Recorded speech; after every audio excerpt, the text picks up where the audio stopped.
necesiten, pues, realizarle algunos estudios y sobre todo cuando estén en el internado, ¿verdad? Cómo deben de ustedes protegerse al momento de que sus pacientes vayan a recibir este tipo de estudios, ¿verdad? Entonces, vamos a iniciar con lo que es conociendo un poquito los tipos de radiaciones. En este caso estamos viendo en la imagen que les estoy presentando 3 tipos de radiaciones, tanto radiaciones alfa, beta y gamma, ¿verdad? Y las diferentes distancias de penetración de las mismas. Y si ustedes ven, las radiaciones alfa, pues la penetración es menor en comparación con las radiaciones gamma. Pero entonces las radiaciones alfa son aquellas que recorren una distancia muy pequeña y como ustedes ven en el dibujo, pueden ser detenidas ya sea por una hoja de papel, ¿verdad? O la piel del cuerpo humano. Ya las radiaciones beta, ya estas son un poco más penetrantes, recorren en el aire una distancia de 1 metro aproximadamente. Estas ya voy a necesitar para detenerlas unos pocos centímetros de madera o una hoja delgada de metal. Y las radiaciones gamma, que estas son mucho más penetrantes, estas ya recorren cientos de metros en el aire y son detenidas por una pared gruesa, ya sea de plomo o de cemento. Básicamente, en estas distancias de penetración es que nos basamos para hacer lo que es en los departamentos de radiología, ¿verdad? La protección radiológica. Esto significa que en toda área donde se encuentre un equipo que emita radiación ionizante, vamos a necesitar entonces que las paredes tengan esas medidas de radioprotección. Entonces, generalmente lo hacemos con plomo, ¿verdad? Incluso en la actualidad ya hay unas láminas de plomo que son más delgadas, pero que pues pueden detener lo que es la radiación ionizante. Incluso hay vidrios que son plomados también y esto protege al técnico, ¿verdad? Que es un personal ocupacionalmente expuesto al momento de estar realizando estos estudios. Entonces, para tener un licenciamiento de una área de radiología donde manejemos este tipo de pues, radiaciones ionizantes, vamos a necesitar entonces tener todas estas medidas de radioprotección. Entonces, vamos a ver ahora algunos efectos biológicos de la radiación. Entonces, lo que hacen estas radiaciones ionizantes es que nos pueden producir alteraciones en la estructura o función de las células, incluso pueden llegar en algunas ocasiones a ocasionar la muerte de estas células, ¿verdad? Y dentro de estos efectos podemos ver que no solo van a ser dependientes de la dosis, o sea, de cuánto me estoy yo recibiendo de dosis, sino también del tiempo en que yo esté recibiendo esa dosis, y a esto le llamamos dosis absorbida, y al final esto nos conlleva al término de tasa de dosis.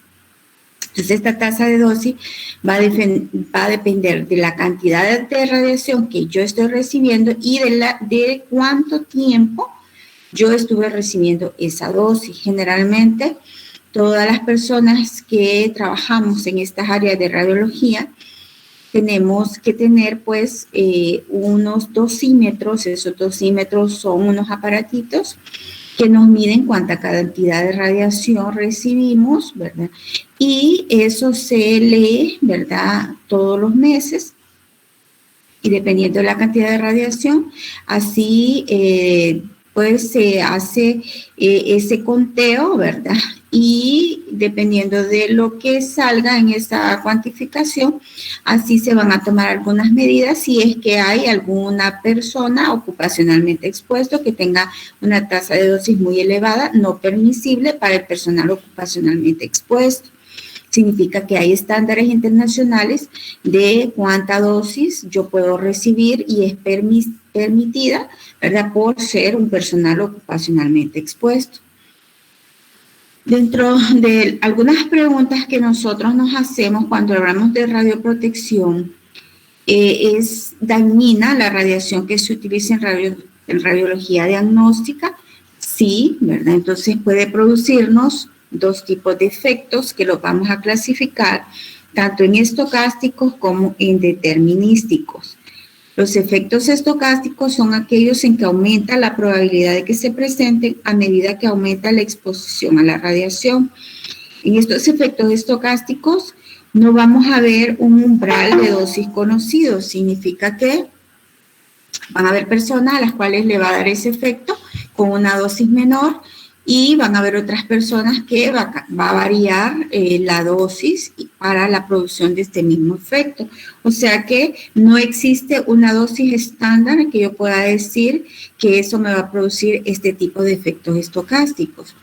Dentro de estos efectos tenemos el cáncer, los efectos hereditarios y prenatales, y lo que sucede es que esta irradiación de las células se incrusta en el ADN y produce diferentes alteraciones, desde algunas que son una mutación que se repara, una célula que muere o una célula que sobrevive.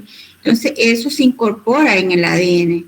Si, por ejemplo, tenemos una mutación reparada, pero la célula es viable y se incorpora en el ADN. Luego, en la segunda opción, tenemos una célula que ha sido irradiada, esta célula muere, por ende, entonces no se incorpora en el ADN.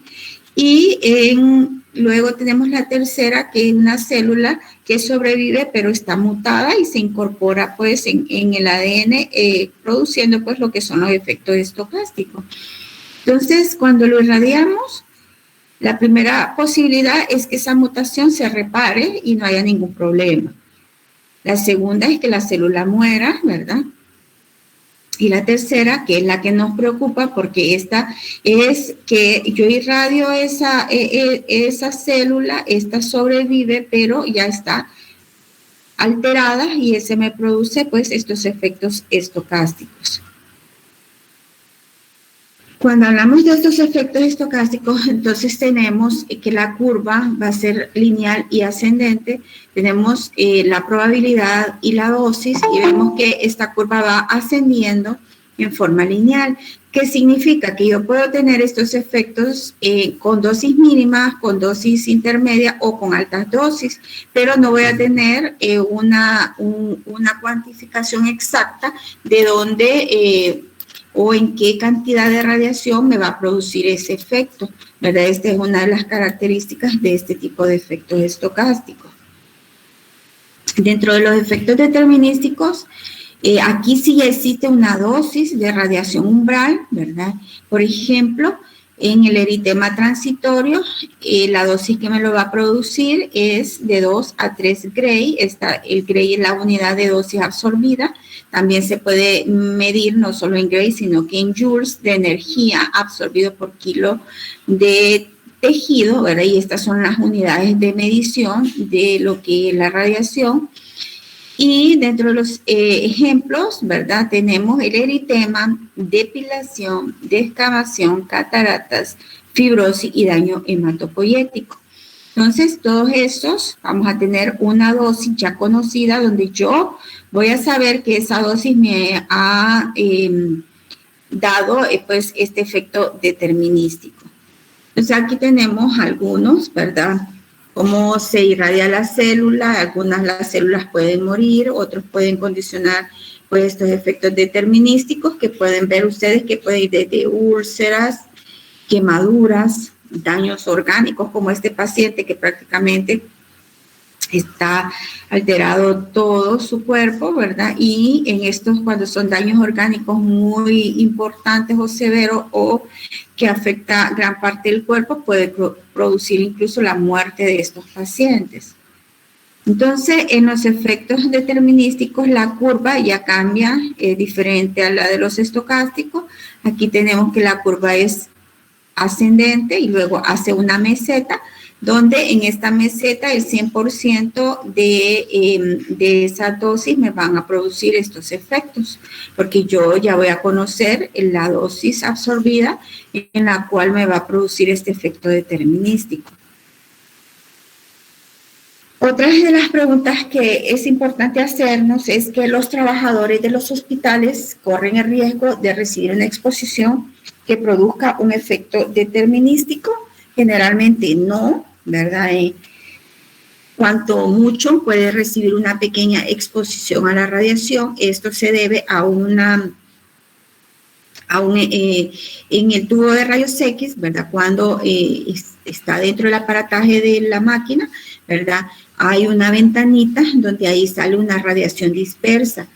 Cada vez que se realizan equipos más nuevos, esta radiación dispersa va disminuyendo, de tal forma que en la actualidad ya esta pequeña radiación dispersa ya no produce ningún efecto determinístico en el personal ocupacionalmente expuesto, como antes, que no se conocía estos efectos y que mucha gente pues recibió grandes cantidades de radiación y pues al final tuvo algunas complicaciones en su salud, ¿verdad? Pero en la actualidad, gracias al conocimiento y a que los equipos cada vez vienen siendo realizados de tal forma que se disminuya cada vez más la radiación ionizante, entonces debido a esto nosotros tenemos esas ventajas que son mínimas las cantidades de dosis de radiación dispersa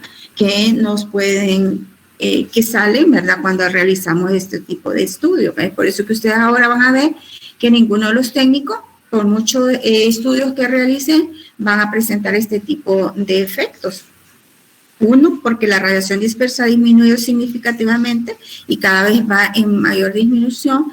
Y otro, porque también cuando el personal ocupacionalmente expuesto hace el disparo y sale la radiación ionizante, él siempre se coloca detrás de lo que es el vidrio plomado y eso también lo protege de esa mínima cantidad de radiación dispersa que se produce cuando hacemos este tipo de estudios. Entonces, dentro de los efectos prenatales, esto vamos a tener presente que son consecuencia de irradiaciones durante la vida intrauterina. En este momento, los sistemas en desarrollo son cualitativamente diferentes de los sistemas adultos. En primer lugar, son durante buena parte del desarrollo, como ustedes ya saben, sistemas muy indiferenciados y con una alta capacidad de proliferación. Entonces, es por eso que debido a esta capacidad de proliferación, entonces, y que estos pues no se han desarrollado, ¿verdad?, como un sistema adulto, entonces son más indiferenciados y esta indiferenciación nos hace que estos tejidos sean mayores afectados por lo que es la radiación o que tengan mayor radiosensibilidad. Es por eso que ustedes van a ver que a las mujeres embarazadas generalmente no les hacemos este tipo de estudios donde va a conllevar pues la irradiación de estas radiaciones ionizantes. Recordando también que cada persona, cada paciente, siempre evaluamos riesgo-beneficio en el caso de que necesite alguna de estas modalidades de estudio. Entonces, siempre se hace pues una valoración individual de cada paciente junto con el médico tratante y el radiólogo. Entonces, se llega a definir el riesgo-beneficio de estos pacientes para hacer estas irradiaciones.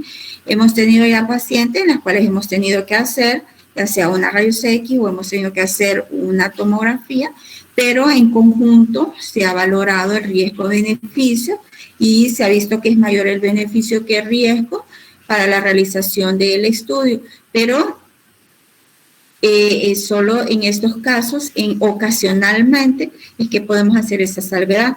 En general, no irradiamos estas pacientes, sobre todo en el primer trimestre de embarazo, y pues siempre tratamos de que si va a realizarse una mujer, por ejemplo, embarazada, una radiografía, por decir algo, del pie, ¿verdad?, porque se cayó y ese pie probablemente esté fracturado. Entonces, siempre es importante, ¿verdad?, que ustedes coloquen en la hoja de solicitud de la rayos X, que es una paciente que está embarazada, ¿verdad? Si saben las semanas, pues en qué semana está. ¿Por qué? Porque en radiología el técnico entonces, cuando le va a tomar la radiografía de la pierna, entonces le coloca protección a lo que es el abdomen, ¿verdad? Para proteger el embrioncito y que no se vaya a irradiar. Entonces, esto sí es importante que ustedes nos hagan saber al momento de que soliciten este tipo de estudio a estas mujeres, ¿verdad? Dentro de los efectos determinísticos prenatales tenemos básicamente muerte celular, malformaciones y retraso mental severo. Dentro de estas lesiones radioinducidas durante el periodo fetal, el retraso mental severo es el efecto más importante durante este periodo. Esto es debido a que el sistema nervioso en desarrollo resulta un blanco muy sensible, ¿verdad?, para lo que es la radiación. Y aquí tenemos, ¿verdad?, algunas dosis de acuerdo a las edades gestacional y vemos que entre las 8 y las 14 semanas de gestación, el riesgo asociado a lo que es retraso mental es 0.4 sieverts, de las 16 a las 25 semanas 0.1 sieverts. Entonces, aquí estamos haciendo la correlación de la edad gestacional con la cantidad de dosis de radiación que puede producir este efecto. Pero no solo este tipo de estudios pueden alterar o dañar nuestro ADN, también hay fuentes exógenas que nos lo pueden dañar, desde la exposición al sol, o sea, la radiación ultravioleta, que nos puede condicionar un daño en la célula de 60.000 a 80.000 células por hora. Las personas que fuman por lo menos 20 cigarrillos por día, entonces lesionan 1.000 a 2.000 células por día, y la radiación natural, que esto es normal, siempre lo vamos a tener, que son 2 células por año. Entonces, ya hay estándares internacionales, ya todo esto está protocolizado, ¿verdad? Entonces, el personal ocupacionalmente expuesto, ya hay estándares de radiación que va a recibir promedio, a esto le llamamos dosis efectiva anual promedio. En los radiólogos va de 0.71 milisieverts y en los técnicos en radiología de 0.96 milisieverts. Esto significa que es la cantidad de dosis que yo puedo recibir en promedio en el año, ¿verdad? Y que está dentro del rango normal permitido, ¿verdad? Por ser un personal que a diario está en este servicio y que está realizando este tipo de estudios. Entonces, cuando nosotros estamos en el área, ¿verdad?, es importante pues tener herramientas o principios básicos que nos van a ayudar a reducir la exposición a la irradiación externa. Básicamente los vamos a enumerar en estos 3 principios: el blindaje, la distancia y el tiempo. Entonces, el blindaje es estructural, ¿verdad?, y es lo que nosotros nos colocamos en nuestro cuerpo, y también es lo que nosotros le colocamos a las instalaciones o a las paredes para protegerlas de lo que es estas radiaciones, ¿verdad? Y la distancia, que es la posición relativa del operador respecto a las fuentes, y el tiempo de permanencia. Entonces, estos son los 3 principios básicos o herramientas básicas que vamos a necesitar conocer para protegernos de esta irradiación. Entonces, básicamente, los principios fundamentales en la radioprotección son tiempo, distancia y blindaje. El blindaje es lo que yo me pongo generalmente, pues son los mandiles de plomo. También utilizamos lo que son los collarines para proteger la tiroides, ¿verdad?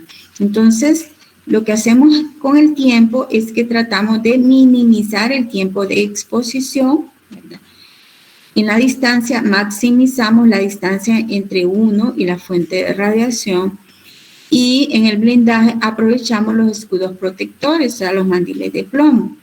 Entonces, entre menos tiempo nos expongamos, nos protegemos. Si tenemos un paciente, por decir, ustedes están en una sala y le llegan a realizar una rayos X a su paciente, que ustedes están haciendo una historia clínica, ¿verdad? Entonces, si entre más distancia, entre más se alejen del paciente al momento de hacer el disparo, para hacerle la radiografía, más se van a proteger. ¿Qué quiere decir? Que a 1 metro quizás le llegue, por decir algo, la mitad, a 2 metros, 1/3 de lo que es la cantidad de radiación. Si ya se pone unos 3, 4 metros, ya no le va a llegar nada de radiación. Entonces, esa es una forma de que ustedes pueden protegerse al momento de no contar con los escudos protectores, si es que están en una sala o en algún otro lugar donde pueda haber este tipo de irradiaciones. Y los escudos protectores, que estos pueden ser los chalecos de plomo, ¿verdad? Y también los collarines, que también son de plomo, que nos protegemos la tiroides porque se vio que antes no se protegía el radiólogo la tiroides y hubo muchos radiólogos que al final pues le dio cáncer de tiroides por este tipo de irradiación, ¿verdad? Entonces ahora siempre se protege la tiroides para evitar este tipo de inconvenientes. Entonces, básicamente los principios van a ser tiempo, distancia y blindaje. Entonces, dentro de la dosis permitida para el público, ¿verdad? Entonces, tenemos que la dosis efectiva va a ser de 1 milisieverts en 1 año, ¿verdad? Y esto es para el público en general, ¿verdad? Que estos son las dosis ya estandarizadas y en algunas literatura vamos a ver que en 5 años también no debe superar 1 milisieverts en 1 año, ¿verdad? Entonces, esto es para lo que es el público en general, recordando que es parte de, siempre nos vamos a irradiar por la radiación natural, ¿verdad? Eso ya lo sabemos nosotros, ¿verdad? Pero lo importante es pues mantener en mente estas medidas de protección para que las usemos al momento de que, por ejemplo, ustedes cuando estén en el internado, ¿verdad? Ustedes van a llevar muchos pacientes al departamento de radiología, algunos van a tener que quedarse con ellos cuando se les esté haciendo su rayos X o su tomografía. ¿Por qué? Porque están inestables o porque ustedes están manejando un ambú y no lo pueden dejar solo al paciente. Entonces, ahí ustedes se colocan su mandil de plomo y ya se quedan con su paciente y se les hace el estudio, ¿verdad? Entonces, siempre es importante que cuando lleven estos pacientes ustedes tengan que quedarse adentro y puedan recibir esa dosis, pues pidan que al técnico que se les dé su mandil de plomo, ¿verdad? Porque recuerden que ustedes no solo van a llevar un paciente, van a llevar bastantes pacientes a hacerse este tipo de estudio. Si es que un paciente que esté estable, que además de estable, pues tiene familiares que pueden entonces quedarse con ellos dentro de la sala, ¿verdad? Entonces, usted y no conlleva ningún riesgo para el paciente porque esté estable, entonces el familiar puede ayudarles en ese momento, solo cuando se haga el disparo, porque recuerden que el familiar solo se va a irradiar por su paciente, sin embargo, siempre se le pone el mandil de plomo, ¿verdad? Pero ustedes a veces se van a irradiar por varios pacientes, entonces tienen que cuidarse también. Otra de las medidas de radioprotección son lo que llamamos los principios de Alara, ¿verdad? Que lo que conlleva es que entre más actualizados van los equipos, se va haciendo que la calidad de imagen sea la misma, pero con una menor cantidad de dosis. Entonces, tratamos de hacer los estudios con una dosis mínima, pero con la misma calidad diagnóstica. Esto nos ayuda también a proteger a nuestros pacientes de lo que es este tipo de radiación. Entonces, siempre es importante que tengan en mente que este tipo de estudios, sobre todo los pacientes que realizamos fluoroscopía o la angiografía en hemodinamia, estos pacientes si reciben grandes cantidades de radiación. Estos dos áreas o modalidades son las que más se va a irradiar tanto el paciente como el personal ocupacionalmente expuesto. Es por eso que en estas áreas ustedes van a ver que los radiólogos siempre andamos con nuestros escudos protectores completos, significa que andamos con el mandil y andamos con el collarín y a veces con lentes también, ¿verdad? Para la realización de estos estudios. Porque es donde en estos equipos sí recibimos gran cantidad de radiación, ¿verdad? Entonces ahí sí nos protegemos mucho más que cuando hacemos las rayos X normales en las otras salas, ¿verdad? Entonces estas dos áreas sí necesitan pues que nosotros nos cuidemos un poco más con estas medidas de radioprotección. Entonces si ustedes están en una sala o están en el departamento de radiología y está un paciente haciéndosele, por decir algo, un ejemplo, una tomografía, y la sala está totalmente cerrada, ¿verdad? El paciente está en el tomógrafo, está haciéndosele los cortes tomográficos y ustedes están afuera, ¿verdad? Entonces ahí ya no, ustedes no van a recibir radiación. ¿Por qué? Porque las instalaciones, o sea, las paredes del tomógrafo tienen las medidas de radioprotección, ¿verdad? Y a veces pues le tenemos mucho miedo y a veces creemos que es que la radiación se va a salir del cuarto o, ¿verdad? Que siempre va a estar la radiación en el ambiente. No es así, solo la radiación solo se emite cuando se está haciendo la adquisición de la data de información de estos estudios. Entonces, y la otra cosa es que lo que es el ultrasonido no emite radiación ionizante, por tanto, en estas salas no tenemos ninguna medida de protección porque no lo ocupamos, porque las ondas de sonido no emiten ningún tipo de radiación. En la resonancia magnética igual no tenemos radiación ionizante, por tanto es totalmente diferente la instalación de la resonancia magnética a la de los otros equipos, ¿verdad? Aquí acuérdense que habíamos hablado que son impulsos de radiofrecuencia, ¿verdad? Que nos van a ayudar pues con un gran magneto a producir una imagen. Entonces, no sé si tienen alguna pregunta, jóvenes, hasta acá.